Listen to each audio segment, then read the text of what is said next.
Another thing I wanted to bring up was quite an interesting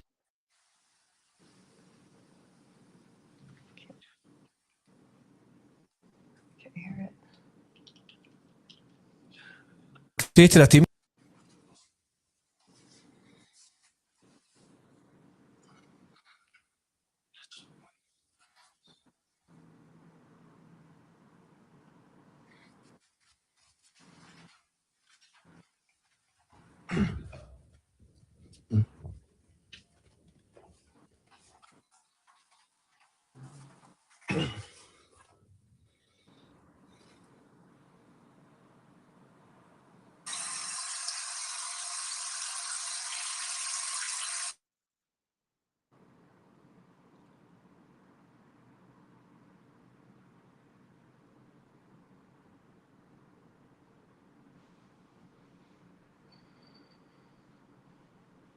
Welcome, International Arena League.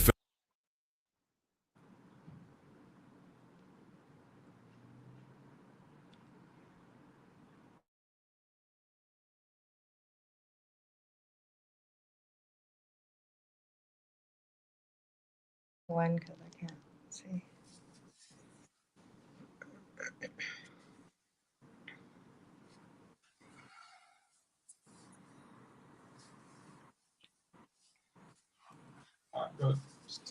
Hey everyone, welcome to Live with the IAL. I'm Corine Lewis, Director of Fan Experience. And with me today is my guest co-host and our friend of the IAL, former pro wide receiver, Scott Cloman. How are you, Scott? I'm excellent. How are you doing today? Doing good over here in Dusseldorf, Germany, your old stomping Oh, ground. yeah, I had some good times over there. I tell you. Yeah, so how's what's how's the that? energy? How's the energy Oh, there? it's amazing. It's everything that you said on our Mhm, live, several mhm. weeks ago. It's Yeah. absolutely incredible. So we're going to definitely get to all that. What we're going to do, so our commissioner Dan Lest is working hard as always. He's traveling, and so I just want to let everybody out there, all of our viewers, know that Scott came to save the day and jump on this with me, so that you guys can hear more about Dusseldorf and everything else. So Scott, listen, what we're going to do is, I got to put my glasses on here. What we're going to do is make a quick announcement, talk with you a little bit about the European Conference Tour, and then we're going to bring on our very special guest I'm excited about today. So listen, before I make actually announcements, I want to say a very, very special thank you from Elijah and I to our super fan, Michael Klein. We came out to Europe about 8-9 days ago. And, one of the first things that we received was an invitation from Michael Klein, who is faithful and loyal to our lives all the time, and he invited us, actually, Scott, to a Rheinfire event, and they were announcing that they are now in a new league called the League. So that's Mhm. that's what they were doing, and everybody was there, and it was really nice to meet a lot of the people. But I just want to do a special shout out to Michael and say thank you so much for the scarves and everything. He brought us gifts, and it was just very, Nice. very, very sweet. So thank you so much for that. But listen, everyone, first thing we're going to do, as we always do, is we are going to talk about our Fans Win 2 program. And for those of you who are new and haven't heard it before, our COO, Tom Mitchell, has decided that all of our season ticket holders in the IAL, no matter what team you're on, if your team wins the championship, Tom Mitchell is going to renew for free your season tickets for the 2027 season. And Scott, I know you've heard this before, but I know for a fact I've never heard of anybody in any league doing that.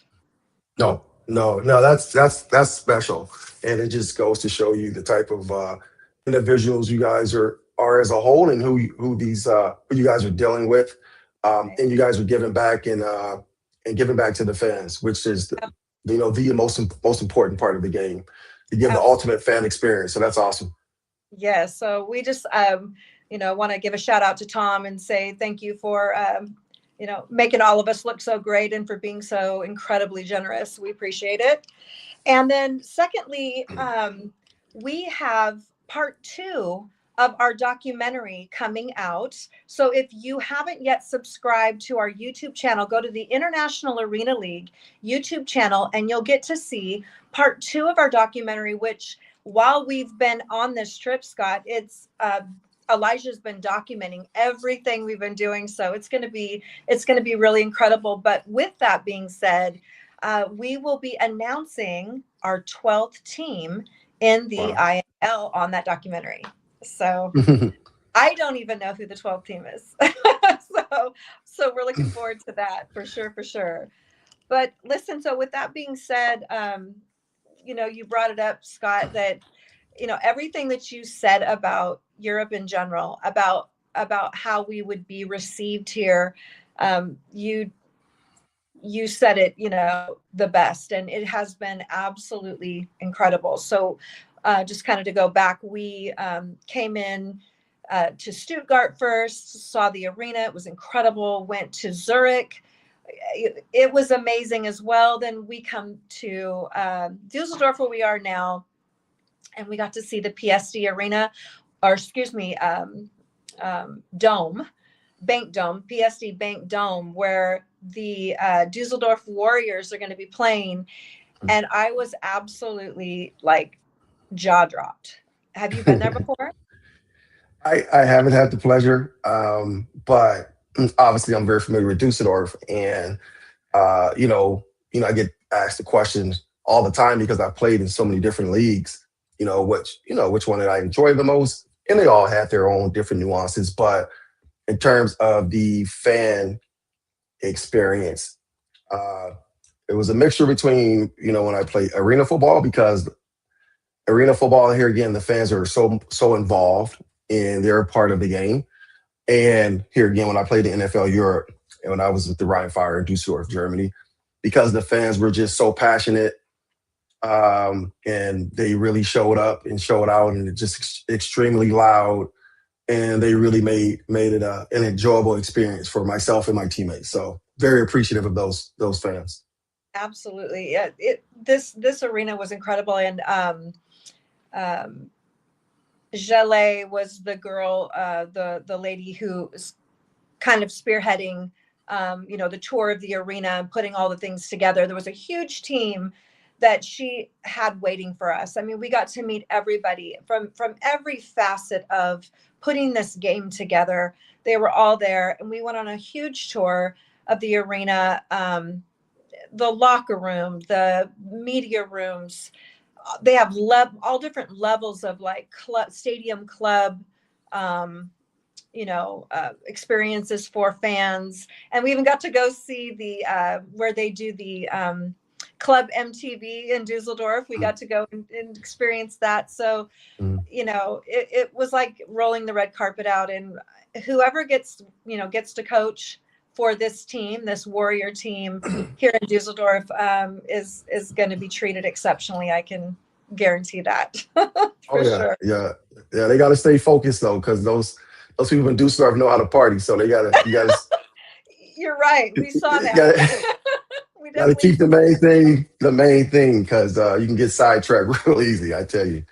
Yeah, I can assure you, yes. Just from what we've seen in like the 5 days we've been here, it's definitely lively, and it's so huge. I had no idea. It's funny. I don't know what I expected, or even what Elijah and I expected, but it's a really big city. It's a big place. And the thing that we got to do was we went down to the Rhine River, and learned as well how special that is to the community here. And it's like a focal point, a center point of this entire city, and it was just gorgeous. You make me want to go back. I'm gonna have to make my way back down there. But this time I will be involved in the festivities. When I was playing there, I was so locked in and focused. I didn't enjoy it how I should have. But if I make my way down there, I'll have a good time. That's for sure. Oh, that's good. Well, just to let you know, your name is remembered out here. We brought it up several times, and so people when we actually reposted again that you were coming on, quite a few people responded like immediately. So you made a mark out here. So you're still known. That's for sure. That's awesome. So listen, this is always my favorite time is when we get to bring in our special guest. And what I'm going to do is just, I'll talk with him a little bit and then I'll pass the torch over to you and you guys can have some conversation with some X's and O's and the IAL and things like that. But listen, everyone, I am so excited to introduce to you our special guest. Is a very dear friend of mine. He was a legend at West Virginia and played running back in the NFL. He was an assistant director of football operations for West Virginia football and is now currently head coach of his alma mater at Weir High School. I am so proud to introduce to you Quincy Wilson. Hey, how's everybody? Good. How are you? What's going on? Yeah, I'm decked out. So Scott, how are you? I'm good, man. How you doing? I see you I'm like you're doing ready to well, play. man. Doing well. No, this is really fun for me because I have, so much respect and admiration for both of you, not just as players, but as men. And so I appreciate you both being here. It's fun for me to even have the two of you together. So listen, Q, I want to give the fans an opportunity to hear from you, get some perspective from you and all of that. So my first question, is you come from a family of football, where it's legendary. And really at the end of the day, I just want you to talk to our viewers about what it was like growing up in Chicago and what your experiences were like in around football, leading up to you assigning or, committing to West Virginia. Yeah, it's interesting because, I've watched, with social media now, you get to watch, like, for instance, LeBron's kids or even Jordan's kids to an extent. They kind of grow up in the limelight and with a bigger microscope. And to me, people knew that my dad played in the NFL, but it wasn't like they knew, it's like that instant, media stuff. So when people always ask about shadows and that stuff, I never really felt that because to me, it was just my dad and I got to do something that I loved anyways, which was play football. So, growing up, I thought it was amazing. I've got to go to so many events and so many different things. My dad was a Super Bowl winner.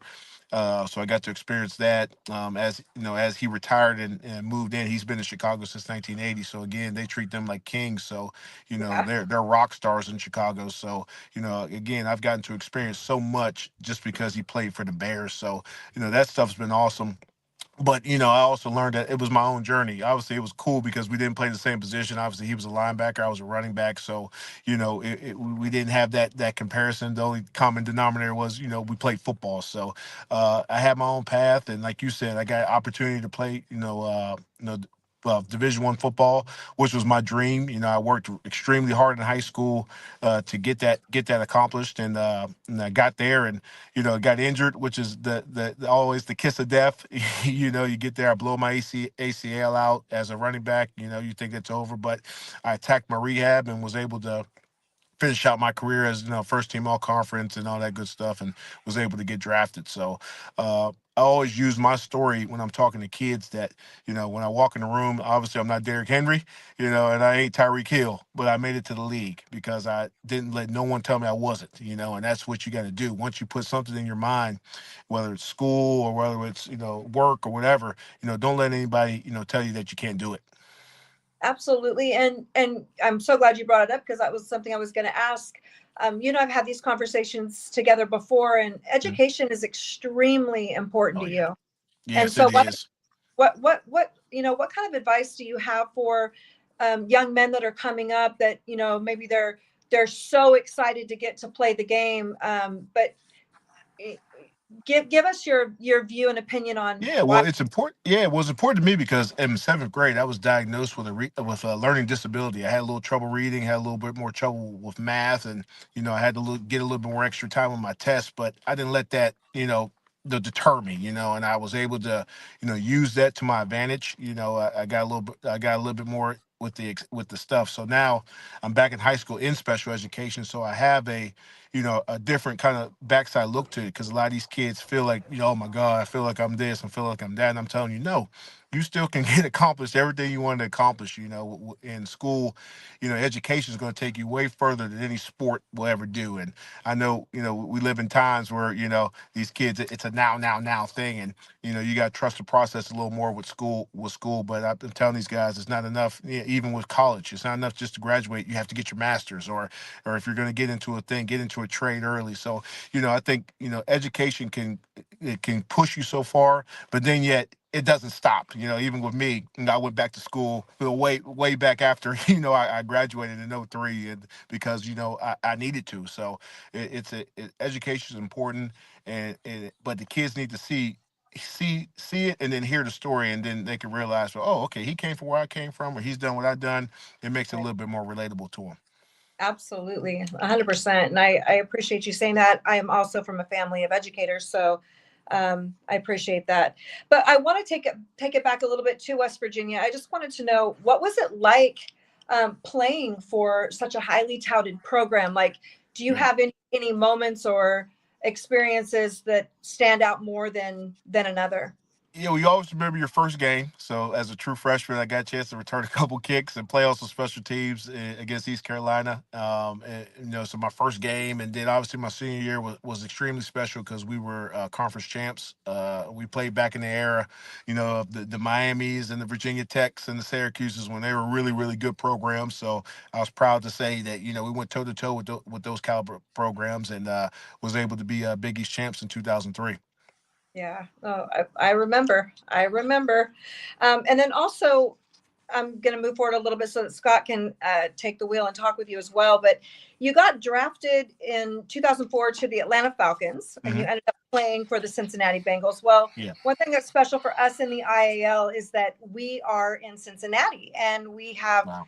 the Cincinnati Slingers. And so we have a very big fan base in Cincinnati. I know they're excited to hear from you. When you ended up in Cincinnati, what was your experience like playing in Cincinnati? Yeah. Go ahead. Well, first and foremost, who dey to all those Bengal fans joining us, and all that. And Cincinnati is awesome. It's definitely a football town. It is a football town. It is a football town. So they will lead in attendance, and they'll be up there with most of the guys. Well, most of the other programs around, and with that. But Cincinnati was awesome. I got a chance to play Coach Lewis, Marlon Lewis, and he was from a little bit of my era, so I got a chance to go there. But I got a chance to play with greats like Carson Palmer and Rudy Johnson and Chad Ochocinco and John Thornton. So we had a great team, and we made the playoffs a couple times. So it was such a great experience, and I was happy to be one little part in that stuff. And Scott to tell you, like you said, you take a little piece of everywhere you go. And Mhm. I was fortunate enough to play in Atlanta for most of the season before I got to Cincinnati. I got to play in the GFL in Europe, so I got to experience, Frankfurt and Munich and all those kind of places in the GFL. So, like he said, Europe is unbelievable, and I always tell people, if you haven't gone, please go. Do yourself a favor. So, but every one of those experiences were unique, but every one of those pieces have put me where I'm at today. Where I'm at in life, with coaching and being in high school and that stuff. So, football. I tell you, football can take you all around this world. It is real. It can really take you around this world, and it really, and then. But now I'm on a chance where I get to give back and try to help guys with their dreams now. Absolutely. And I'll tell you what, so Quincy, I'm the director of fan experience for this entire league. And so Okay. I know you know me and from the cheerleading realm and all that, Right. but now I'm working directly with with the fans in a different capacity. But everything that we do in the IAL is fan focused. It is all about the fans from the minute they get to that stadium to the minute they leave.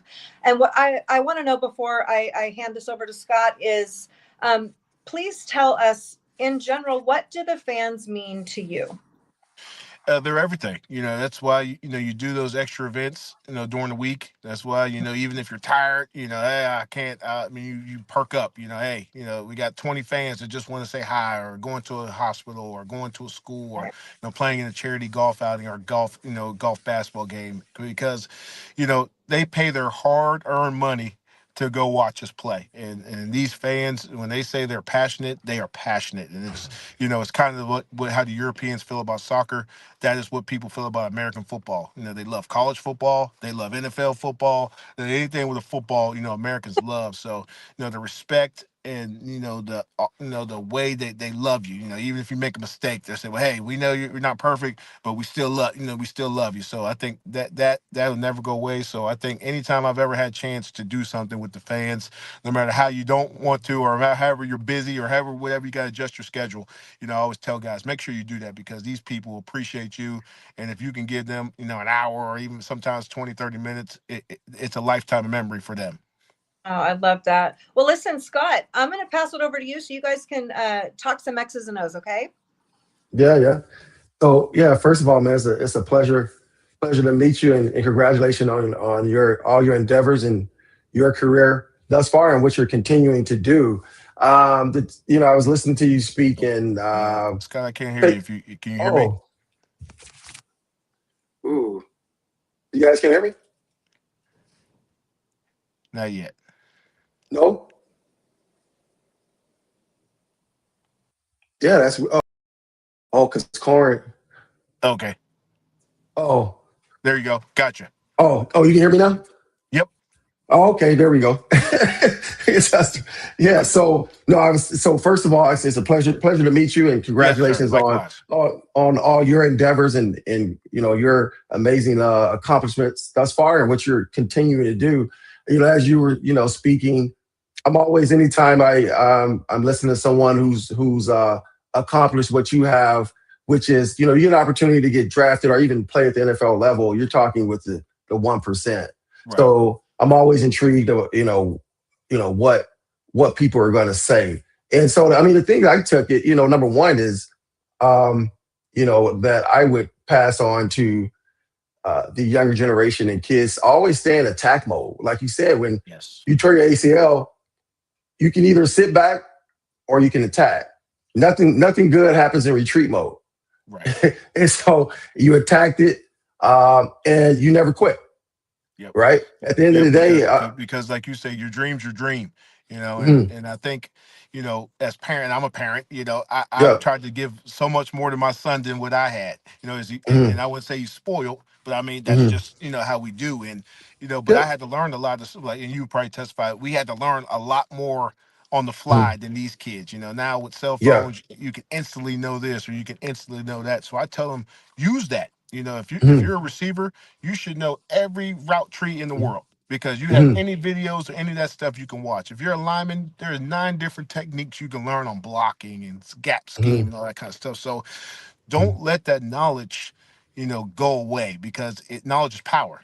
And I think these kids, I think that's why with the 7-on-7s and the quarterbacks, it's gotten so much better, because they've done that. I never did a 7-on-7 in my life until the first time they said in college, hey, we're going 7-on-7. I was like, well, what's that? These kids are doing it at 8, 9 years old, so this is an advantage that these kids have. But yes, it's an advantage, but continue to thirst, and quest for that. Don't just watch highlights, watch stuff on how to get better.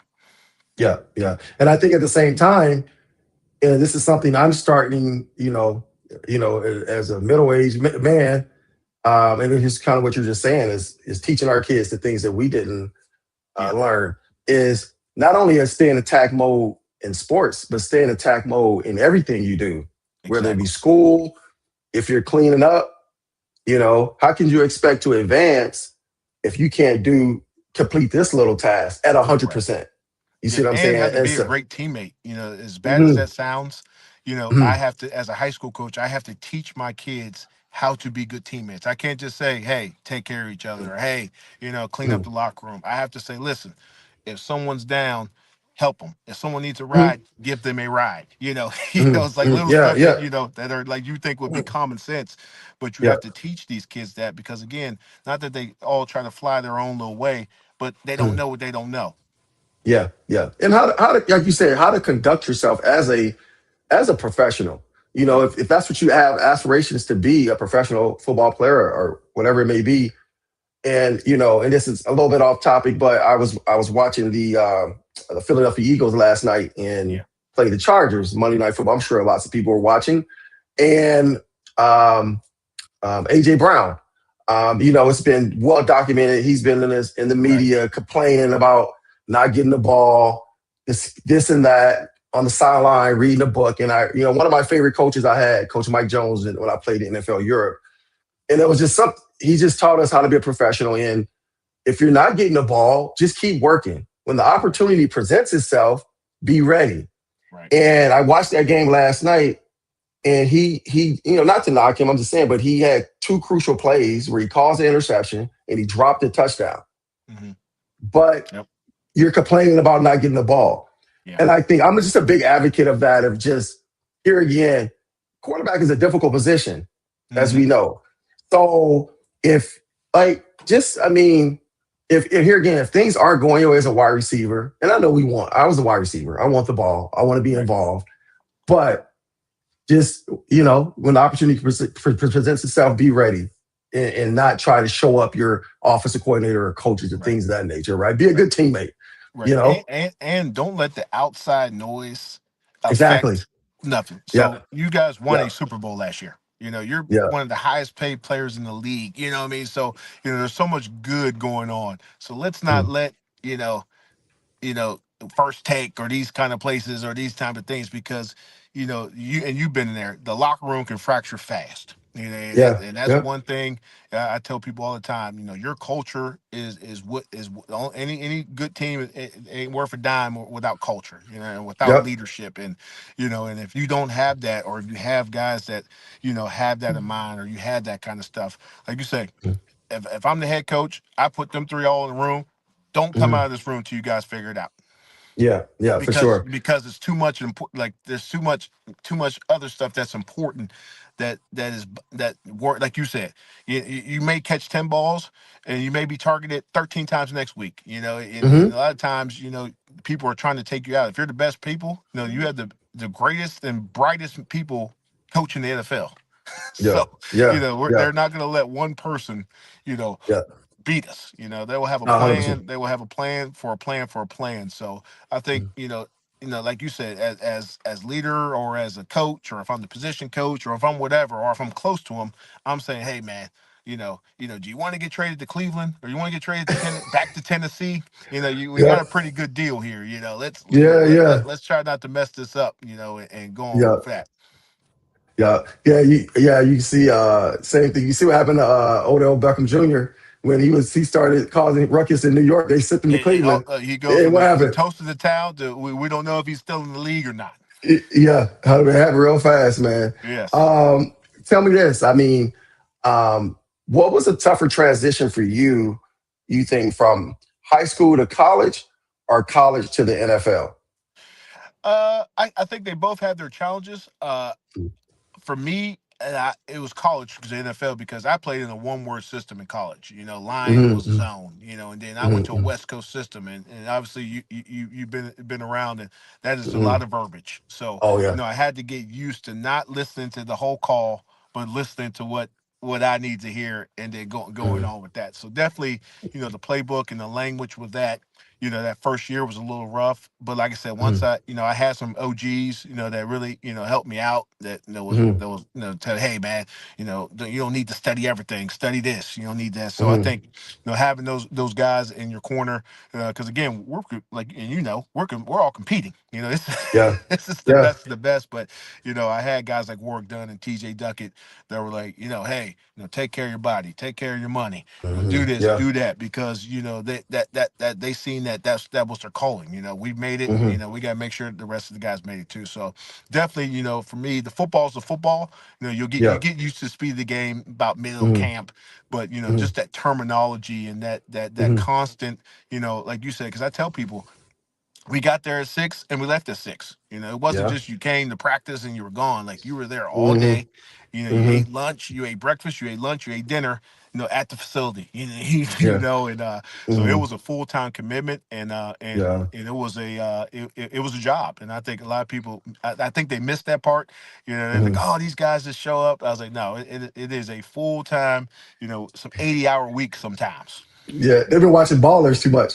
Right. They're watching that show. Yeah. Yeah. Yeah. Yeah, yeah. No, it's what's we had a question here. Someone's Okay. asking about and I'm not sure your experience. I actually played arena football before I Okay. went to the NFL, so I'm very experienced. So they were asking, what do we think about arena football? And obviously, Yeah, well, what's I your grew up opinion on watching the it. I? I think Friday, like you said, Friday nights, the Arizona Rattlers, all that stuff, that TV was always on TV. So I always had and I was a downhill back, so I really wasn't an arena type of Yeah, guy. But yeah. I've always watched and always followed, and we actually have a team here, a local team here in Wheeling that that people support. So Hmm. again, it goes back to what I was saying a little bit earlier, that football is king. Arena football, like you said, it happens faster. The fans are involved. It's strategy, it's scheme. The things happen fast. So and it's exciting. There's no, you're not going to see no 2025s. There's some high scoring.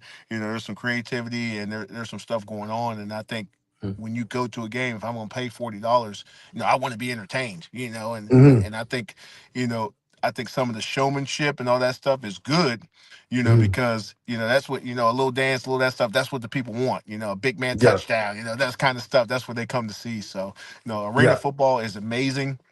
Like I said, I never got to experience it personally, but I've always been a lifetime fan. yeah, yeah. And they were asking what's our opinion on the International Arena Football League. I think Yeah.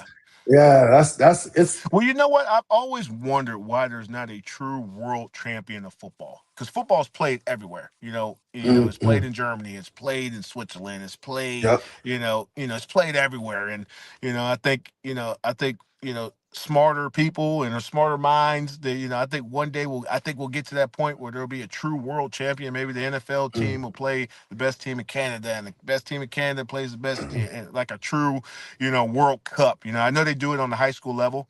I've gotten to Mm. experience some of that stuff. They've done it here in Canton, where they've had some Mm. teams from Japan and Germany come over. Yep. Because obviously Yep. those kids are trying to get to colleges. But I love to see that, and I love that Mm. it's a mix of that, because it's especially in the spring, where I think I was thinking that where they're playing, the thing, that's right when the time where we're really thirsting, for some more football. So I think Yeah. Yeah. they're hitting that right kind of April. honey spot, the honey Oh spot, yeah. to feed that thirst for the football. 100%. 100%. Yeah. Yeah. No, you're right, because that's during that time the Super Bowl's over in February, and guys are getting ready for the combine. What the Right. combines at the end of February. You have a couple All-Star games, but you're right. Combined, and the We're draft's missing usually it. in April.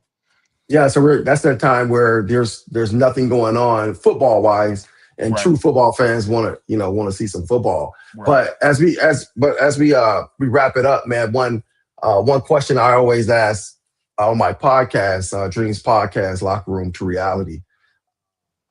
What would the you now in 2025, as we wrap up 2025, if you had a conversation with your 21-year-old self, what Mm. advice would you give that young man, and what would Yeah. that conversation look like?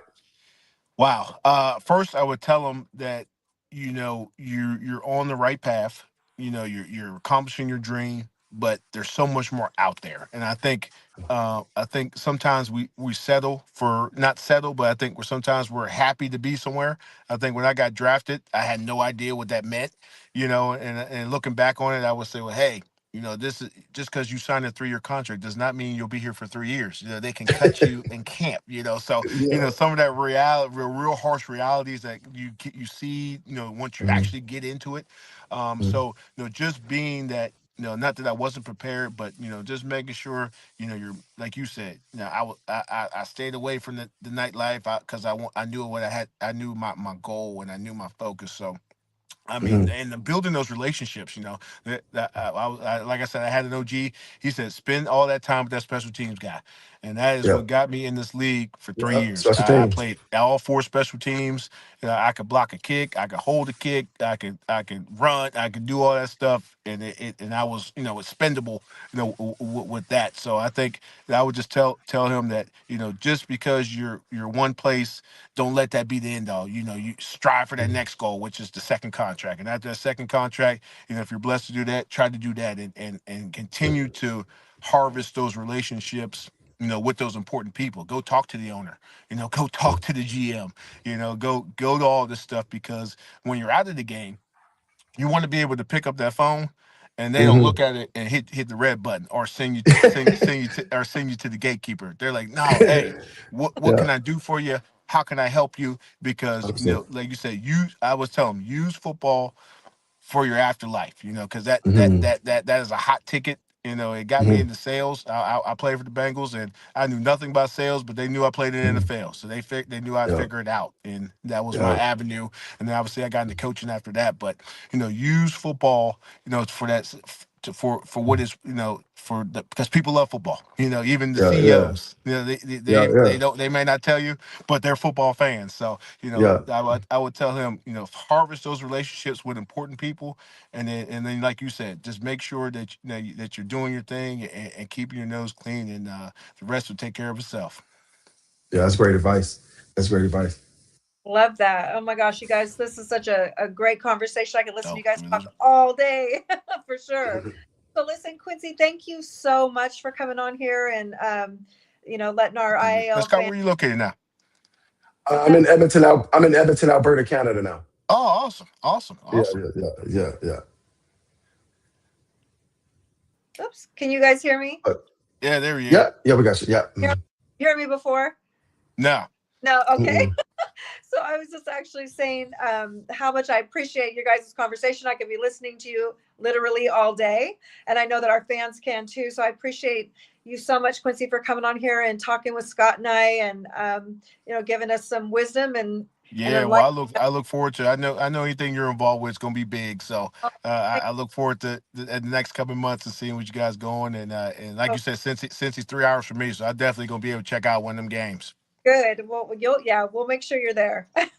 Thank you, Q. Appreciate you so much. Awesome, guys. Hey, stay blessed. Happy holidays to everybody. Thank Thank you you. too. All right, take care. Everyone, as Quincy's leaving, we are going to be with a guest on Thursday at 5:30 Eastern. We have changed that time. We will be with AFL legend Hunky Cooper. So we're looking forward to having that conversation. And please go to IAL football website, get your tickets. You guys, this is the perfect time to do it. We'll be announcing our 12th team, like I said, on December 15th. Please go to the International Arena League on our Instagram, YouTube, Facebook, and TikTok. Go there and follow us. And for any players and coaches, this is the time right now for you to start submitting. If you want to coach or play, we're getting a lot of submissions in. Go to the IAL players page. And yeah, with that being said, Scott, is there anything else you want to say? You think I can sign up and play for another year? Yeah, I do. I'm joking. I I'm think joking. No. you probably can do anything you want to do. No, I'm good. I'm good. But I appreciate you having me back on. It was an absolute pleasure. And yeah, thank you so much. Oh, thank you so much. Okay, everybody. See you later. Bye-bye. Bye. Bye.